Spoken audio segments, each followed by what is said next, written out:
कालू कौवा और इसका परिवार रहता था। एक दिन की बात है, एक दिन रानी कौवी कालू कौवे से कहती है, कालू जी मेरी बात सुनो, बहुत बुरी खबर है, जल्दी मेरी बात सुनो। अरे रानी क्या हो गया भाई, कोई अच्छी खबर भी सुना दिया करो, हर समय तुम कोई ना कोई बुरी खबर ही सुनाती रहती हो। कालू जी राजू कौवा बाहर खेल रहा था कि अचानक वहाँ पर बाजू चील आ गई और हमारे बेटे को पकड़ कर ले गई।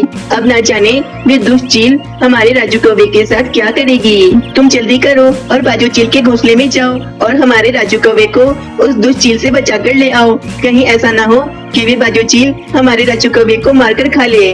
चलो भाई, तुम अभी भी बैठे मेरी बातें सुन रहे हो, जल्दी चलो, हम दोनों जाते हैं, चलो भाई। अरे अब इस खूंखार चील से मैं अपने राजू कौवे को कैसे बचाऊंगा। रानी तुम यहीं रुको, मैं जाता हूँ और बाजू चील से बात करता हूँ कि वे हमारे बेटे को कोई भी नुकसान न पहुँचाए। ये कहकर कालू कौवा फौरन बाजू चील के पास चला जाता है। बाजू चील रुक जाओ, मेरे राजू कौवे को मत खाओ, मेरा एक ही इकलौता बेटा है ये। कालू कौवे मेरा नाम बाजू चील है और मैं अपना शिकार ऐसे ही नहीं छोड़ देती हूँ। तुम यहाँ से चले जाओ वरना तुम्हारे राजू कौवे के साथ तुम्हें भी मार कर खा जाऊंगी। बाजू चील मैं तुम्हें दो स्वादिष्ट चिड़िया के बच्चे लाकर दे दूंगा, तुम इन्हें खा लेना, लेकिन बस मेरे राजू कौवे को छोड़ दो तुम। दो चिड़िया के बच्चों का सुनकर तो बाजू चील के मुंह में पानी आ जाता है और वे कालू कौवे से कहती है, ठीक है कौवे, तुम जल्दी जाओ और जाके 2 चिड़िया के बच्चों को लेकर आओ, तभी मैं तुम्हारे राजू कौवे को आजाद करूंगी। फिर कालू कौवा फौरन चिड़िया के 2 बच्चों को ढूंढने के लिए निकल जाता है। मैंने बाजू चील को बोल तो दिया कि 2 चिड़िया के बच्चे लाकर दूंगा, परंतु वो 2 चिड़िया के बच्चे मैं कहां से लाकर दूंगा। तभी कालू कौवे की नजर सामने ही मीनू चिड़िया के 2 छोटे छोटे मासूम बच्चों पर पड़ती है। अरे वाह भाई, ये तो मीनू चिड़िया के बच्चे हैं और ये अभी बहुत छोटे हैं, ना तो ये उड़ सकते हैं और ना ही ये ज्यादा आवाजें कर सकते हैं। और सबसे अच्छी बात तो ये है कि इस समय मीनू चिड़िया भी अपने घोंसले में नहीं है, किसी को भी पता नहीं चलेगा।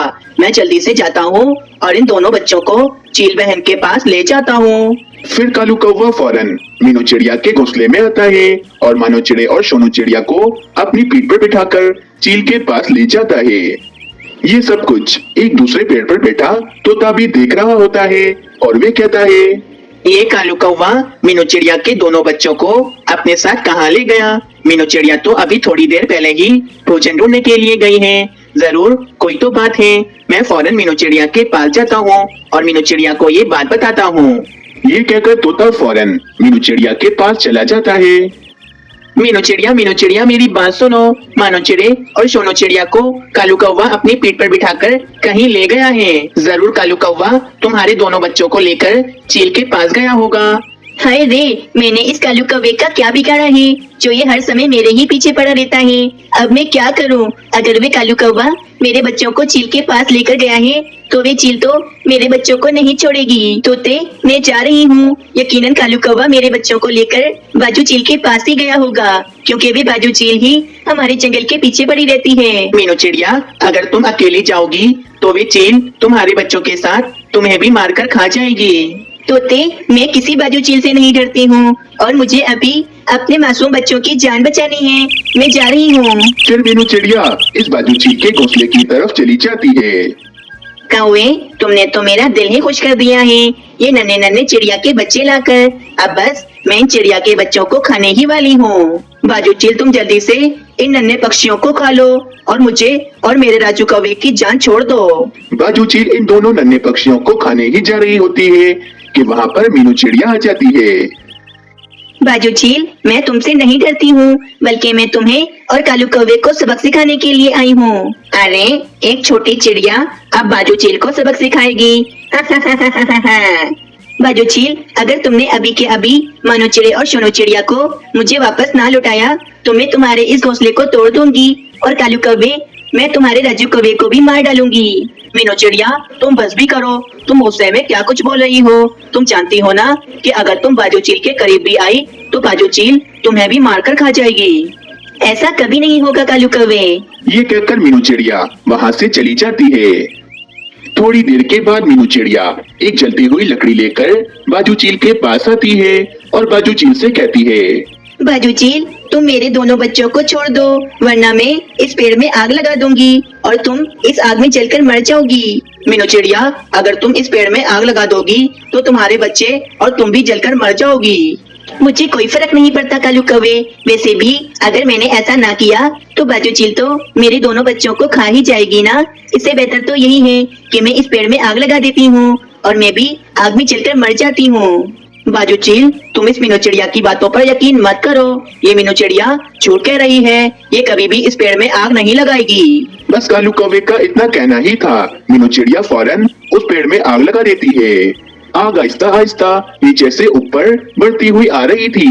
बाजू चील को तो आग से बहुत ज्यादा ही डर लगता था, इसीलिए बाजू चील फौरन वहाँ से भाग जाती है।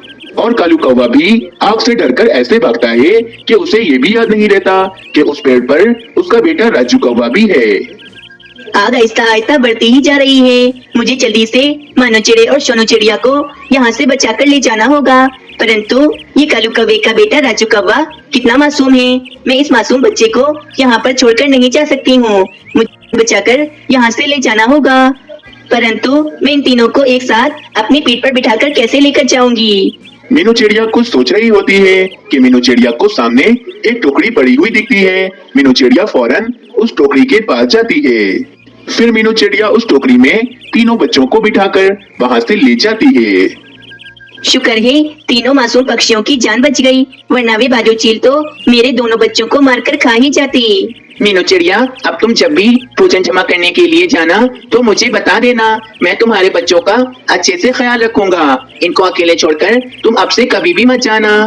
तोते, तुम्हारा बहुत बहुत शुक्रिया। चलो भाई, मैं जल्दी से राजू कौवे को लेकर कालू कौवे के पास चली जाती हूँ। रानी कौवे तो बहुत ज्यादा रो रही होगी। मीनू चिड़िया, वैसे तुम्हें मानना पड़ेगा, कालू कौवा तुम्हारे दोनों बच्चों की बलि चढ़ा रहा था, फिर भी तुमने कालू कौवे के बेटे की जान बचाई। मैं उस कालू कौवे की तरह नहीं हूँ कि मैं इस मासूम कौवे को उस जलती हुई आग में छोड़ आती। दूसरी तरफ जब कालू कौवा अपने घोंसले में आता है तो उसे याद आता है कि राजू कौवे को तो वे उस जलती हुई आग में छोड़कर आ गया है। कालू जी, तुम तो राजू कौवे को लेने के लिए गए थे ना, कहाँ है मेरा राजू, कहाँ है? फिर कालू कौवा रानी कौवी को सारी बात बताता है कि कालू कौवा राजू कौवे को उस जलती हुई आग में छोड़कर आ गया है। कालू जी, ये तुमने क्या कर दिया? तुम हमारे राजू कौवे को उस जलते हुए पेड़ पर कैसे छोड़कर आ सकते हो? रानी, मैं बहुत ज्यादा डर गया था, इसी कारण मैं राजू कौवे को वहाँ से ले जाना भी भूल गया हूँ। अब तक तो मेरा राजू कौवा उस आग में जलकर मर भी गया होगा। कालू जी, बस बहुत हो गया, आज से मैं तुम्हारे साथ नहीं रहूंगी, मैं जा रही हूँ अपने मायके। नहीं नहीं रानी, अब तो राजू कौवा भी नहीं रहा, और अगर तुम भी मुझे छोड़कर चली गई तो मैं किसके साथ रहूंगा? तुम मुझे छोड़कर नहीं जाओ। बस कालू कौवा और रानी कौवी ऐसे बातें कर रहे होते हैं कि वहाँ पर मीनू चिड़िया राजू कौवे को लेकर आ जाती है। कालू कौवे, तुम खुदगर्ज हो सकते हो, लेकिन मैं तुम्हारी तरह नहीं हूँ। मैंने अपने बच्चों के साथ तुम्हारे राजू कौवे की भी जान बचा ली है। राजू कौवे को देखकर रानी कौवी और कालू कौवा तो बहुत ज्यादा ही खुश हो जाते हैं। मीनू चिड़िया, मुझे माफ कर दो, मैं अपने बच्चे को बचाने के चक्कर में तुम्हारे दोनों बच्चों की बलि चढ़ा रहा था। बस करो कालू कौवे, तुम हर बार कोई ना कोई गलती करके बाद में मुझसे माफी मांगते हो, लेकिन इस बार मैं तुम्हें माफ नहीं करूंगी और आज के बाद ना ही तुमसे कभी बात करूंगी। ये कहकर मीनू चिड़िया वहाँ से चली जाती है। इस कहानी से